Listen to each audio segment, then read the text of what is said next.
무농약 유기농 봄배추 밭입니다. 지금 심은 지 정식한 지 10일째입니다. 10일째인데요. 봄배추는 잘 지켰습니다. 지금 보면 지금 이쯤 되면 진딧물 꽉 붙어야 되거든요. 진딧물 안 붙으니까 조금 전에 마을에서 와가지고 농약 엄청 쳤네 이러더라고. 구멍이 없죠. 무농약 무비료입니다. 무제초제입니다. 이 농약은 13년째 무농약 무비료 무제초제입니다. 제가 여기 온 지가 13년 됐으니까요. 정말 잘 자랐죠. 색깔 정말 좋습니다. 근데 구멍 난 곳도 있습니다. 안 난 곳 딱 찍어 가지고 촬영합니다. 살살 구멍이 납니다. 구멍 안 날 수는 없습니다. 구멍 나고 있죠. 무농약이기 때문에 어쩔 수 없습니다. 근데 이 정도 해내기도 정말 우리 그 방제, 친환경 방제액 만들기 편 영상이 있거든요. 유튜브 창에 치면 나옵니다. 한번 참고하세요. 이렇게 될 수 있습니다. 특히 어릴 때 진딧물 정말 힘들거든요. 가을 배추도 힘듭니다. 봄 배추는 더 어렵죠. 벌레하고 풀의 그 계절이잖아요. 벌레의 계절입니다. 여기도 딱 붙어 있네. 아니네. 맞네. 나방이네. 거세미 나방 애벌레가 여기는 좀 많이 먹었네, 그죠? 이 정도 먹는 거는 정말 내일 비가 잡혀 있는데 비 오고 나면 또 한번 쳐줘야겠습니다. 방제액을 쳐준 지는 일주일 됐네요. 일주일 안 됐네. 5일 정도 됐네. 일주일에 한 번 정도. 자주 쳐주면 좋겠지만 그게 되겠습니까? 일주일에 한 번 정도 이렇게 쳐주시면 됩니다. 괜찮죠? 100% 다 살렸습니다. 이게 초기에 목초액이라든지 뭐 이런 걸로 할 때 그럴 때는 10% 20% 정도밖에 못 건졌습니다. 그런데 이제 우리 친환경 방제액 만들기 편에 있는 방제액을 8년 만에 조합을 찾았거든요. 뭐 발명한 건 아니고요. 조합을 그냥 찾은 겁니다. 이런 조합. 여기도 구멍이 났고 저기도 구멍이 나고 있죠. 그런데 이 정도면 뭐 엄청난 겁니다. 벌레가 있나? 아침 일찍 한번 내려와 봐야겠네. 이 정도면 잡아낼 수 있습니다. 방제액을 만들고 나서부터는 한 80%? 배추는 한 70%. 이 배추 정말 어렵더라고요, 이게. 봄 배추는 더 어렵습니다. 그거보다 더 어려운 게 양배추죠. 양배추는 뭐, 무농약으로 불가능이다. 특히 노지잖아요. 지금 노지입니다. 불가능이죠, 이거. 그러나 됩니다. 토양 살충하기, 친환경으로 토양 살충하기 2월 달에 친환경으로 토양 살균하기 그 두 영상이 있거든요. 그 처리를 해주고요. 밑에 거름은 11가지가 들어갔고요. 전부 다 11가지가 들어갔고 밑에 파구 처리를 해줬습니다. 파구 처리. 파구 처리는 뭐냐 하면요. 이걸 심기 위해서 깊이 확 넣어가지고 호미를 확 제낍니다. 그래가지고 한 숟갈씩 밥숟갈로 한 3분의 2숟갈? 요 정도 넣어줍니다. 뭘 넣어주냐 하면요. 토탄하고 랑베나이트 두 종류를 탁 넣고 그 다음에 탁 심습니다. 그러니까 충분히 넣고 밑에 충분히 넣고 두 가지를 섞어 가지고 토탄 위주로. 토탄이 뭐냐 하면 이제 석탄이 되기 직전의 상태입니다. 뿌리 활착에 좋고요. 그 안에 양분도 인간이 모르는 양분도 있는 걸로 보입니다. 그런 게 있으니까 또 랑베나이트 같은 경우에는 늪지대에서 퍼올린 암석이죠. 그러니까 그 안에 어마어마한 양분이 있지 않겠습니까? 그리고 이게 그 중생대 때 식물이 가장 잘 자랐는데, 출토를 해 보니까 잘 자랐는데, 식물이 잘 자라는 조건, 어떤 조건이냐 이래 갖고 파 보니까 랑베나이트라는 게 있더라 이 말이죠. 그래 그걸 퍼내 갖고 만드는 겁니다. 그 개인이 못 만듭니다. 뭐가 좋으냐? 맛있습니다. 맛있으면 장땡이죠. 맛없으면 그거 가치도 없는 겁니다.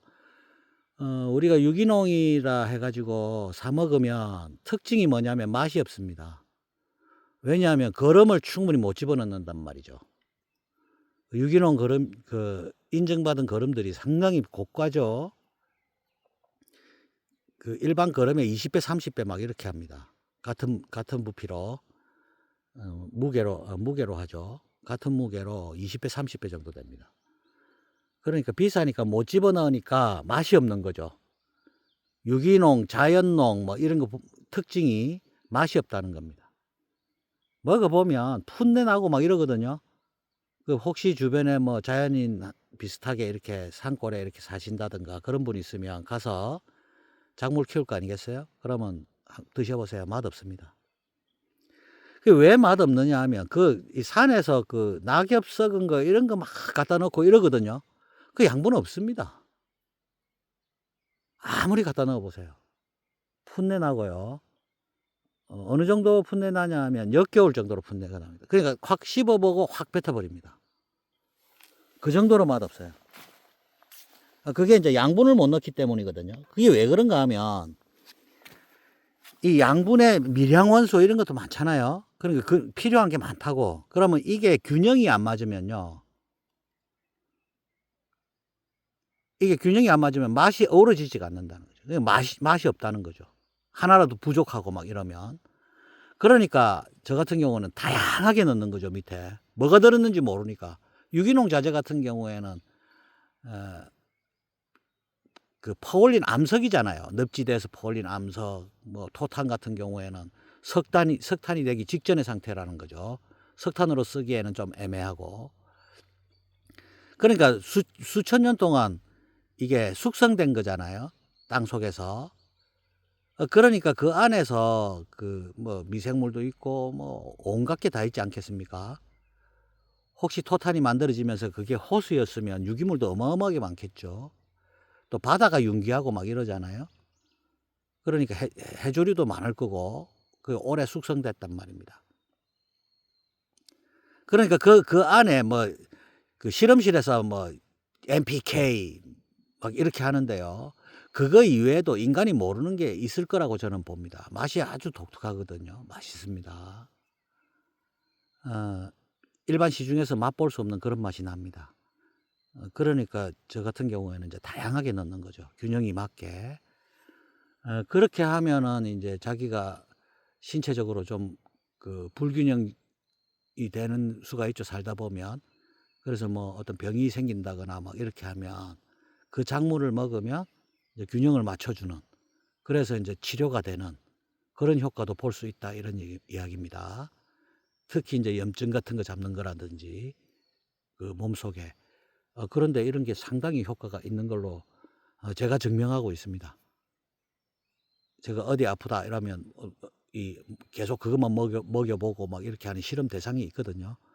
어 고게 지금 맞는 것 같습니다. 물론 처음에는 상상으로 했었는데 그렇게 해 보니까 되더라 이 말이죠. 심지어는 상추 같은 것도 밑에 거름이 많이 들어가잖아요. 그러면 염증 같은 거, 몸속에 있는 염증 같은 게 이게 나아요, 실제로. 그러니까 이 텃밭 속에 밑에 그 거름을 많이 넣는 거에 대해서 주저하시면 안 됩니다. 올해는 봄배추를 지금까지는 100% 살렸습니다. 지금이 제일 어렵거든요, 사실. 어릴 때. 진딧물 붙어버리면 끝입니다. 진딧물 잘 잡았죠. 엄청 잘 잡았어요. 저 같은 경우에는 경운을 안 합니다. 무경운입니다. 무경운으로 어떻게 하나. 이렇게. 지금 저쪽 밭에 저 토마토 밭하고 5일 이후에 심는 밭을 지금 장만하고 있거든요. 한번 가볼까요? 여기는 시금치고, 이거는 저 홍당무입니다. 당근. 요건 양파고요. 양파도 보세요. 여기에 그 반점 같은 거 더 생기면 벌레 먹는 겁니다. 없습니다. 작년에 너무 늦게 심고 너무 어린 모를 심어 가지고 조금 성장 상태는 조금 작은데요. 이거 금방 큽니다. 5월달 되면. 요거는 봄무입니다. 봄무 이 정도 크면은 정말 그 진딧물 많이 달라들잖아요. 안 달라듭니다. 상추도 마찬가지고요. 저기는 상추고요. 여기는 도야 마늘을 심어 놓은 것입니다. 부실부실합니다. 잎끝 한번 보세요. 잎끝 마른 현상도 잘 없죠. 깨끗합니다. 밑둥도 좋고요. 이거는 작년 11월 10일 이후에 심은 겁니다. 저 위에 양파하고 싹 다 심고 요거 심었으니까요. 아주 늦게 심었죠. 그래서 아직 마늘 정도 안 올라옵니다. 남들보다 심한 경우는 한 2달 정도 늦게 심은 겁니다. 잘 자랐죠. 무름병, 잎마름병 이런 게 아예 없습니다. 이렇게.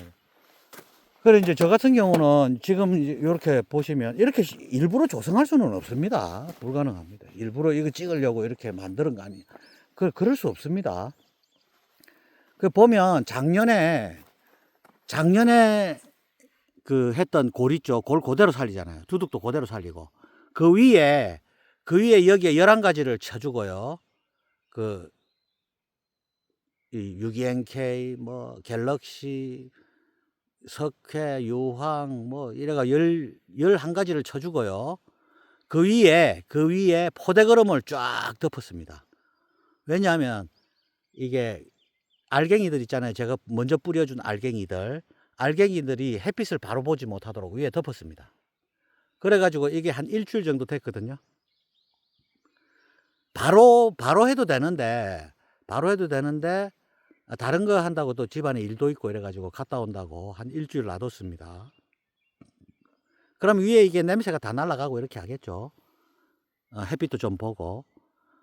그래가지고 이제 이거 장만하려고 섞어주고 있습니다. 저 조그만 관리기 있죠. 이거 제일 작은 겁니다. 태강에서 나온 가장 작은 관리기입니다. 3.5마력인가? 이걸로 이게 별로 안 깊습니다. 이게 보면 날이. 그러니까 위에 준 이제 거름을 섞어주기만 하는 거죠. 골은 그대로 놔두고. 그래가지고 옆으로 이제 이거 하다 보면 옆으로 흐르거든요. 그러면 요 골을 60cm 정도 잡거든요. 그러니까 이 옆에 흐르는 거 걷어 올리는 거죠. 옆에 흐른 거를 걷어 올리고 이제 평탄화 해가지고 쓰레질 해가지고 평탄하게 해가지고 이제 비닐 씌우면 됩니다. 그러니까 이게 지금 상당히 오래됐습니다. 얼마큼 됐는지도 모르겠습니다. 아예 트랙터나 이런 거 들어오지 않습니다. 이거 갖고 섞어주는 것밖에 안 되는 거죠. 그렇게 하는 이유는요, 여기 미생물 제재를 많이 쓰잖아요, 제가. 미생물 배양해서 주기도 하고. 그러면 미생물이 밑으로 3m 이상 내려간답니다, 3m 이상. 그럼 길을 다 만들어 놓겠죠, 미생물들이. 근데 이걸 트랙터로 깊이 로타리를 쳐버리면 만들어 놓은 길들이 다 무너진다는 거죠. 그래서 거름을 주고 안 섞어줄 수는 없으니까 이 조그만 갈리기로 이걸 섞어주는 거죠. 섞어만 주고 걷어 올리고 다시 심는 겁니다. 그게 훨씬 편합니다. 트랙터 들어오고 또 관리기로 골 타고 막 일이 너무 많아요. 그래서 저는 오히려 삽질이 더 편해요. 왜냐하면 이 길이 이미 나 있기 때문에 삽질도 그렇게 안 어렵습니다. 좀 불편한 곳은 이제 호빠갱이로 이렇게 걷어 올리면 되겠죠. 그래가 이걸 계속 씁니다, 이 골을. 그러니까 아예 안 들어오는 겁니다. 이게 경운기라든지 트랙터라든지 이런 게 고작 들어오는 건 요거밖에 없습니다. 그러니까 세월이 가면 갈수록 이제 미생물도 많이 집어넣고 하기 때문에 이제 비옥해지는 거죠. 농사 짓는 거는 이게 더 편한 것 같습니다. 저는 요렇게 합니다. 이거 작년에 했던 길, 이거 반짝반짝하죠? 제초메터 까는 곳이니까. 요거 그대로 있잖아요, 이렇게. 그럼 옆에 거 걷어 올리기만 하면 됩니다. 그래가지고 이거 지금 보면 이 흙이요, 완전히 때알구조죠. 완전히 때알구조입니다. 묻지도 않습니다. 그러니까 물이 잘 빠지고 이러니까 병에 강하겠죠. 이런 식으로 하면 편리하게 할 수 있습니다. 무경운으로 그 두둑 만드는 방법이 요렇게 하시면 되겠습니다. 여기에는 뭐 그 바이오차라든지 바이오차 숯 있죠, 숯. 숯도 많이 들어갔고 아무튼 13년 동안 거름 엄청나게 들어간 곳입니다. 그러니까 굳이 거름 안 하고 심어도 잘 자라거든요. 그래도 늘 합니다. 그리고 그 유황을 많이 쓰기 때문에 바이오차 이런 거는 인제 알칼리성이거든요. 그 중화를 시키기 위해서 알칼리성인 그 유황도 유황 때문에 그 바이오차도 쓰고 그다음에 그 생석회도 쓰고 그렇게 합니다. 고래 가지고 두둑을 만들면 되겠습니다.